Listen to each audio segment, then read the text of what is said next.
everyone, this is Kathy from Hand Me Down Recipes, and we have Kate from realfoodrn.com with us today, and we are going to you today. Fabulous. Thanks for having me. Great. And we were talking before we went recording. She's in Wisconsin, and I'm in Northwest Montana, and this actually won't come out until April, but it's really cold right now when we're recording this, so we're all... I'm in your basement. It's cold. Yeah, I've got like the thermal shirt on under my sweater. That's how cold it is. Okay, great. And we are going to talk about potato dumplings, German potato dumplings specifically today, which is her recipe. And we will, of course, link it in the show notes so everyone can look it up. So tell me about this recipe kind of in your family culture, like your heritage. How has it been passed down? Let's start with that. How has it been passed down? It's just, German, my grandma grew up in the Depression, so there was like lots of potatoes. Like potatoes are a staple. So when she cooked, she made potatoes for everything. And she would always make extra so she could make dumplings the following day. Because they're always better with like day-old potatoes, she said. Every time, I think I've made them with day-old potatoes like once. I always just I want to eat dumplings and I just make dumplings. So, but that's how she would always do it. And when I moved on out of my parents' house and went to college, she would call and say, I'm making dumplings. And that was like always how she got me to come back and visit. So it was like my little calling to come back home. But yeah, she did everything by hand. There was no recipe. It was just like throw in some flour, throw in some eggs, throw in some salt. She'd taste it. She'd mush it in her hands and she knew the exact texture and then just dropped it in a pot of boiling water. And I can just tell by the way you're talking about it, like how nostalgic it makes you feel and how much it makes you feel like home, right? Like that's the best part about recipes that are handed down, in my opinion, is all the wonderful bits of memory. The fact that she would like make them and you knew like, I have to go home now. No matter what was going on, probably. You're like, I have to go home now because grandma made them. How wonderful. And so for your family, are dumplings like, is it like a weeknight thing or is it always like a Sunday meal or is it a holiday kind of thing or is it just whenever? They're so versatile. It's just kind of like, I'm making chicken soup. I make a lot of chicken soup because it's a really great way to get lots of like vitamins and minerals, vegetables, and just like a good soup. So it's like, do I feel like putting dumplings in or do I not? And sometimes I just feel like having like a hearty meal. My favorite way that she made them, she would make a whole bunch of them and then she would serve them with different stuff depending on who came. Because she'd call out everybody and say, I'm making dumplings. And then like all the relatives would show up. So she would make a gravy or she would make a sweet butter sauce, which was just butter and sugar. It was so good. And my gosh. Yeah. And it was, that's just that generation, I think. My grandma loved sugar. Yeah. And so the butter sugar sauce was the best. I make it with gravy and the butter sugar of kids. My kids always want the butter sugar, but I try to cook healthy. So I like to make a really good bone broth gravy. Oh yeah. So then they're good. And that goes great with a roast. So we kind of have them as a side because they are heavy. Yeah, they are. Potatoes and flour. So we'll have like a roast with a bunch of vegetables and then some dumplings on the side. I've made them into little tiny dumplings like spätzle. Yeah. My German version of it. They're so versatile. Yeah. That is so wonderful. Okay. And you said your grandma made them the day before. And as you said that, I was like, oh, so maybe they're a little bit drier than making them fresh, which is she said the magic was in day-old potatoes. So that's really interesting. So that's the tip for everyone. Do it ahead of time. And so I will sometimes, I hardly ever, the only time we have like leftover potatoes would be like mashed potatoes at like the holiday. You know what I mean? Like we make like a vat and of course there's always some left over, but I don't often have potatoes left over for anything, but I might have to try that because it's really interesting to me. I actually did this Thanksgiving. We had moved from Minnesota recently and we didn't have any family and we found another orphaned family, invited them over and they had a big family and I didn't know what to expect. So I overcooked. Yeah. And I made a lot of potatoes. And so actually this year we did have leftover potatoes and I did make dumplings out of those. And did you find it to be really any different, like in the making or even in the flavor, but did you find it to be very different? The thing is that when I make potatoes, I like to add like cream cheese and butter and like lots of additional stuff. So it wasn't just potatoes. Right. Okay. It had a ton of stuff. So these still turned out really good, but I don't know if I may have done it wrong. I know, right? And I don't know about you, but like every time my grandmother made amazing pie crust, right? Like just amazing pie crust. And I have really fond memories of her pies from when, and I make pie. I don't make tons of pies. We're a household of 2, a pie, I don't make a ton. Yeah. But I like pie. So I do, okay. I make a few a year, and my crust never hold a candle. And I imagine that's how you feel about your dumplings. Like they just never hold a candle to grandma. No. And I don't know if that's ever really true or if it's just the memory of grandma, right? Do you think? Is it just the memory of your grandma is so strong that yes, because I look back on some things where I'm like, I don't think that was very good. That wasn't with my grandma's cooking. It was with other people's cooking in my family where it was the legendary thing that they made. Sure. Mm-hmm. And then once I learned how to make it, I was like, I make this way better.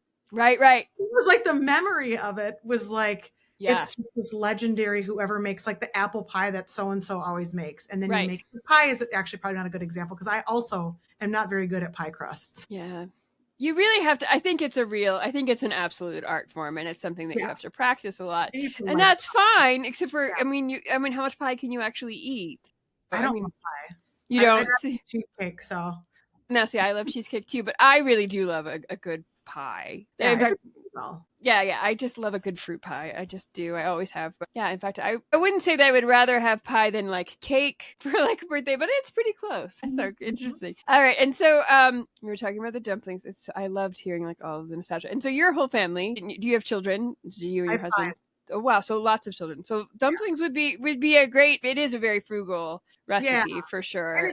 It's nice because kids love stuff like that, like just like goo balls. Yeah. I mean, not to make them sound bad, but it's like it's dumplings. It's like chunks of potatoes with flour. They're like yummy. It's like noodles. The kids love like these textured foods. Right. So yeah, it's.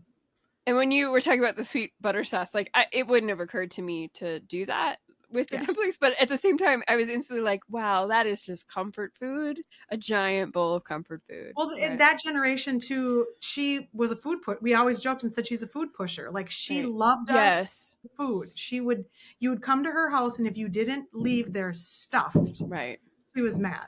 Yeah. So it was fun. She loved to do laundry. So I would come to her house. I'd bring all my laundry from my college dorm. So sweet. Yeah. She would wash all my clothes with her like ringer washer. Yeah. And make me dumplings and send me home with a container that I had to hide as soon as I got to my dorm because everybody would swarm me with, I had a container of food. She would actually also serve it with sauerkraut. Oh, yeah. That was another one that was really good. Sauerkraut and, I'm sorry, what else was it? Sauerkraut and Polish, like German or Polish sausage. Oh, okay. Yeah, sure. Butter, of course. Right. Well, of course. Yeah. I quite like sauerkraut, and I was just thinking, wow, maybe like a pork roast with sauerkraut and the dumplings would be quite good. Yeah, yum, very good. And yeah, I had a grandma like that too. Like if you came and both my grandmas were this way, that if you didn't have seconds, they were kind of offended, right? Yeah, kind of offended. Like, oh, you didn't like the food. Even it's not that you're not hungry, it's that you didn't like it or they didn't prepare it well enough. Yeah, very wonderful. Those little old ladies, God bless them. Yeah. All right, so let's talk a little bit about the recipe. So it's potatoes, and in the recipe that we're going to link, you have a grain-free version, which is great for people who don't want to eat wheat or can't for various reasons. So, and you use cassava flour. Could you use any sort of grain-free, gluten-free kind of flour? Yeah, it's a very forgiving recipe. Just basically the binder that holds them together. Right. So I did the cassava flour because we were grain-free for a while. My oldest daughter was getting really bad knee pains, and we linked it to gluten. Then I learned how to make sourdough, and she can totally tolerate sourdough because I do the long fermentation process, which eats up the gluten. Yeah. So now whenever I do anything, I just try to make it sourdough somehow. Sure. Like I'll use sourdough starter, like discard in place of the flour, and she does fine. So, which is great. But that's why a lot of my recipes on my blog are grain-free because we went through a phase on that. But yeah, the cassava flour works perfectly well. And then it's a completely grain-free recipe. Right. Yeah, it's just a binder. I haven't used rice flour, so I guess I can't speak to that. That one might be a little tricky because it gets gummy. Yeah, I was going to say it might be a little glutinous. Yeah. There's no gluten, but it's called glutinous, right? Yeah. Yeah, that might be a little different, but yeah, I like sorghum flour a lot, which is gluten-free, and so I was thinking, that might work. I used to do a lot of that, but so that's very tasty. Yeah, so very good. And so let's talk about the recipe. Makes quite a few dumplings. Yes. But obviously you have a large family. So for anyone who is watching this or listening, I made half a recipe because like I said, we're a household of 2, and so I knew I wouldn't need the whole recipe. And so it worked fine just to have the recipe. It worked great. And we had it at our house with a pot roast and some gravy and, veggies, potatoes and carrots. Or no, we didn't do potatoes, but since there was potatoes in the dumplings, but we just did the carrots. Because that was a lot. But it was very good. It's very, very tasty. And I think everybody would love it. And so what do you do, assuming you have leftovers? How do you use the leftovers in your house? The leftover dumplings? Yeah. Do you just reheat them? They reheat really well. Yeah. Sometimes what I'll just do is put them in a, like my kids will throw them in the microwave. I'm not a huge microwave fan. Yeah. Well, I'll throw them up in the toaster oven, but you can just put a little bit of water or butter in the bottom of a big skillet, put a lid on and almost like steam them. Yeah. They're not so sticky. I guess, lack of a better term. And then toss them in some butter and bring them back to life, or gravy or whatever. But yeah, they're easy keepers. And I've even frozen them before. Oh, yeah. I was going to ask if you've done that, because that would be a way to make a bunch and then, because I've made pierogies, which are, similar, kind of that gummy texture. And I have frozen those. So, that's a really great idea for everyone. Because then you could sometimes when you're making them, you're like at the end of a holiday and you're kind of like potatoed out. Right. I know I can get to that point where I'm like, I don't want to eat any more turkey or stuffing. Right. I'm done. Yeah. And so you can just make dumplings and freeze them. And then I love having stuff in the freezer, because then you're like, what am I going to make for dinner? I have all this stuff frozen and I can just pull that out. Right. And I always have, you had mentioned bone broth, and I always have broth around because we buy like half a cow from a local farmer. Yeah, we do too. And so I get all the bones, and so I make a lot of broth, and then I can it. So I always have broth like on the shelf, and then if you've got the dumplings, that's the start of a really good meal right there. Do you have a freeze dryer by chance? I don't have a freezer. I have a regular dehydrator. I've never invested in the freeze dryer.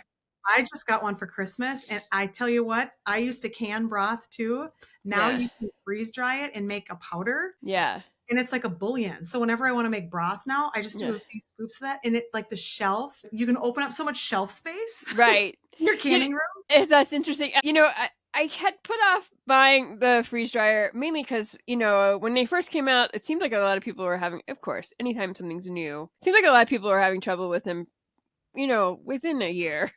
And they were very expensive, and I'm sure they're very expensive. And so, I just haven't invested. I might still do it, but I haven't yet. Well, we're still new, so I don't know. We haven't run into issues, but it's been right. No, and I think I've been hearing less of that. Like I've been hearing less talk of kind of the issues of it. So I'm guessing they've probably, they've been around now. They've kind of worked out bugs. Worked out the bugs. Yeah. So I'm never an early adopter about pretty much anything. So I'm one of those cooks, like my grandma in a lot of ways was just that I'll just make do with what I have. What I have has worked for this long. Why do I need something else? But yeah, sometimes you're very tempted by the newest things, and so I get it. So wonderful. Okay, great. So freezing them. And do you kind of freeze them on a tray so they're kind of individual, and then throw them all in a bag or a container of some kind? Yeah, and then just try to suck out the air as best as you can so that they don't get freezer burnt. Or you could even do the machine that vacuum seals them. Right. It lasts a super long time, but Right. So, and that would be so great, because if you're just home by yourself, you could just pull a couple out. Yeah. And make yourself a little bowl of soup for lunch or whatever. And I always tell people that when you're making bread, you can bake your bread, let it cool, slice it, and freeze it. Just like you would buy bread from the grocery store if you wanted. And then you can just pull out a couple of slices at a time if you don't go through it very fast, because we don't go through it very fast. So, a whole loaf for the two of us. Usually we freeze half a loaf at a time. Keeps it fresh. And what's fun about that is that when you freeze bread, it actually increases the resistant starch. I knew that. That's so I bake almost every day, and I throw them in the freezer, and then we eat the ones out of the freezer.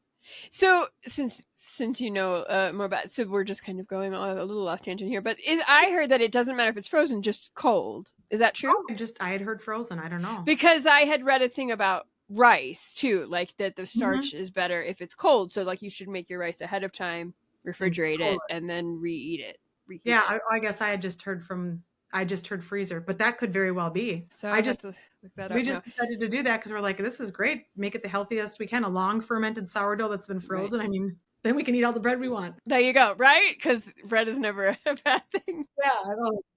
I saw a quote that was something like, as long as you have a good loaf of homemade bread, you have something to believe in. And I think like sometimes in this world where we have very little to believe in, we can believe in homemade bread, right? Absolutely. And good homemade food. So your family, you said, quite likes the dumplings too. And do they feel the same way as you felt, where kind of like when you make them, you are just loving them? I mean, I hate to say, I keep saying this in almost every episode, and I keep wanting to say like food is not love, right? That can lead to a lot of really disordered thinking, but at the same time it is. It's a form of love. I mean, that's how my grandma loved all of us. Yeah, like I have kids I have a 3-year-old all the way up to a 15-year-old. So my older kids, they don't think of it as nostalgically as my younger kids think it's magical, because I tell the story, it's my grandma's recipe. Sure. When my older kids were younger, they were like, oh yay, but now they're kind of like, whatever, mom. Right. Because they're getting to be teenagers. But the little kids, and when they're younger and I introduce it to them, they think it's super cool, because my grandma made these and she made this really awesome butter sauce, and it's sweet, and I don't feed them a lot of sugar. Right. Like, so it's a real treat. It's so good. It's sweet. Yeah. Yeah, they get excited when I make them now. I don't make them a lot just because they are a heavy food. I make them more this time of year. I was going to say, it's kind of a winter food, isn't it? Yeah. In the summertime, no one wants to eat them. That's too heavy. Yeah. I'm the same way about certain foods, right? There's just certain foods I'm a big believer in seasonal eating and seasonal living. Obviously, my main blog project is called Homespun Seasonal Living. And so it's really a big part of my life. And I really think and believe, even though potatoes you could obviously eat any time of year, but dumplings are just, certain foods are just comfort foods because you need that in the winter when it's so cold outside. Yeah. And you're shivering all day long. Right. And your body just needs a little extra calories or whatever. Maybe not so much in a modern world, but certainly our ancestors needed extra calories to get through the cold weather. So, yeah, I'm a big believer in that. Certain foods are just better. Well, and coming from, like my ancestors are from over in Europe and stuff. Right. I mean, it was like in the winter, you were living off of your root vegetables. And right. Exactly. So many of like the old time recipes are like potatoes and sauerkraut and meat.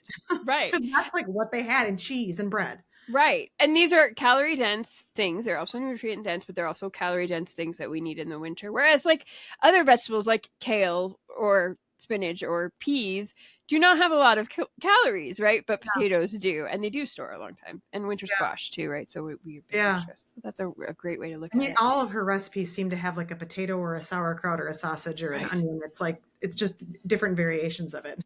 Right. And sauerkraut, obviously, especially for those of us who live in the north, they have so much vitamin C, where if you're not eating a lot of really fresh stuff, you need the vitamin C, and that's sauerkraut. Well, it's just a great way to make your cabbage last, Yeah. I love sauerkraut. I have some almost every single day. I love it. I love it with my eggs for breakfast. Yeah. It's my husband can't stand, but I just think it's great. It's so good. I mean, I was a nurse for 15 years, and I would always tell my patients, like, if there's one thing you can do for your health, eat real sauerkraut. That's not pasteurized. Like, don't get stuff from the store. I mean, because it's so biodiverse. It's like better than taking a probiotic. Right. It's so good. It really is. And it's so tasty. And it might be an acquired taste just a little bit at a time, and you'll get there. Yeah. And you don't need to eat tons of it. A couple tablespoons is plenty. So and if you make your own, it's just like growing your own food. It just tastes better. Yeah. Yeah. So. And growing up, my parents would sometimes get the stuff in the can. Yeah. I couldn't stand that, but like the fresh raw stuff, love, right? And it's like anything. Anytime you make it yourself, it's always better. Yeah. And I was getting back to your recipe. I was loving the conversation about how your kids think it's magic, because even though, teenagers will be teenagers, right? And for a while it won't be cool. But when they get a little bit older, once they outgrow that kind of. Well, hopefully I can hone them back in from college and say I'm making dumplings. I feel like you will. Like I'm just saying, because they think it's so cool and so magical, and even if for a little while they're like, yeah, it's not so much, but they will have that memory. And I just think like, oh, what a great thing you're passing on, and they will probably pass on to their children. Yeah. I mean, I wish I had my grandma with me until I was in my 20s, and I wish I would have gotten more of her recipes. Yeah. As I'm older, I'm like, I don't have a recipe book, so I'm trying to like learn from my aunt, who has a lot of the stuff up in her head. Like, pass these on to me so I can pass these on to my kids, because we are losing a whole generations of stuff. This is like your podcast assignment, your YouTube series, Cooking with Your Aunt. Yeah, I know all those recipes. She's in her 80s, I'm like, come on, Marilyn, give me all the stuff. That's right. Yeah, because it's so special, and once it's gone, it's gone. Yeah. And that's the thing. One of the things that it's so great. We have so many wonderful things in our modern lives, right? I'm not complaining. Technology is obviously wonderful. It allows us to do this. But sometimes I worry about what we're losing while we're gaining this other new stuff. And I feel like a lot of it is really traditional, wonderful recipes. But in the name of speed, I realize everybody's busy, everybody's stressed out. But if we can make some time for really special things now and then, it can go a long way into just keeping us healthy and That's why I'm so glad there's like a homesteading revolution that's going on right now where people are getting back to this stuff again. Yeah. So hopefully we can kind of resurrect the old stuff and keep it going. Because right. We don't want to lose this stuff, especially recipes and things like that. And I grew up in an immigrant family too. And so, lots of gardening, lots of cooking from scratch, lots of food preservation, just because that's what they did. And so, and I do it still, and I love it. So good for you. That's such a gift. I did not grow up with that, and I'm trying to learn it all on my own, and it's hard. It's a lot. It's a lot. And we're not meant to learn it alone. We're meant to learn it in a community, and we're meant to learn it from our family. So if you don't learn it from your family because they didn't do it or whatever, then, try to find other people to teach you. Community. Yeah, my grandma knew how to do it all, but my mom didn't learn it and teach it to me. So I'm just right. Which is so I teach canning classes at my local community college, right? As a continuing ed thing. It's not that's awesome. It's fun. It's great. But often that's the thing I hear from a lot of the students. They're adult students, right? They're not 18-year-old students. Yeah. These are adult students, and they have families or whatever. And what I hear from them often is, grandma did it, mom didn't. Now I want to know how to do it. Mm-hmm. And I think that is true just because our culture went from we did everything at home to we're doing lots of other things, wonderful. Mm-hmm. And now we don't want to do that. We don't want to be chained to the farm. We want a different life, which is fine. I understand. And I absolutely understand the reasons why. Sometimes that's sustainable. That subsistence farming is a really hard kind of life. And so, but then we've lost that. See, a generation, it skipped, and now we have to try and find it again. And I think finding a balance of doing it is really important. So yeah, good for you for wanting to learn it and trying to figure it out. I really want my family to eat as healthy as we can. And if we can grow our own food, source it from local farmers and can it, I mean, you know exactly what's in it. So right. Yep. We're in a great place in Wisconsin. There's everything here, and we have very fertile land, and we have a ton of maple trees. And good for you. We have 60 acres, and we're going to just really take advantage of this. So good for you. Are you tapping your maple trees? Yeah. Good for you. Yeah, actually, last year we tapped them in February. It was such a weird winter, and that's early. Yeah. Yeah, it was really weird. But this year we are ready, and we're going to tap a lot. Good for you. Good for you. Yeah, we have just a few silver maples. We don't have sugar maples in this part of the world, but we do tap them and make our own maple syrup, and I love it. It's so much fun. And you can put that on dumplings as well. Syrup. Oh, there you go. Yeah, yum.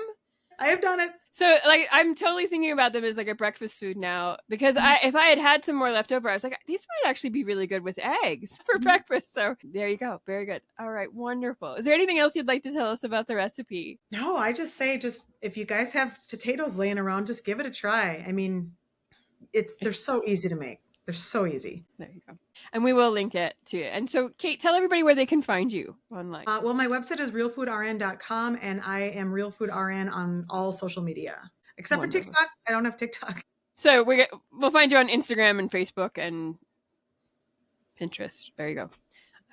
I almost always forget about Pinterest because I don't think of Pinterest, I guess, as a social media, but it is. Yeah. I just don't think of it so much. But I'll make sure that especially for recipe people. It is, and you can. Yeah, it's so easy to search. I do use Pinterest as a search engine more than I use it like social media, right? So very fun. I don't. That's the only thing I use it for too. Yeah. All my recipes are on there and stuff. Wonderful.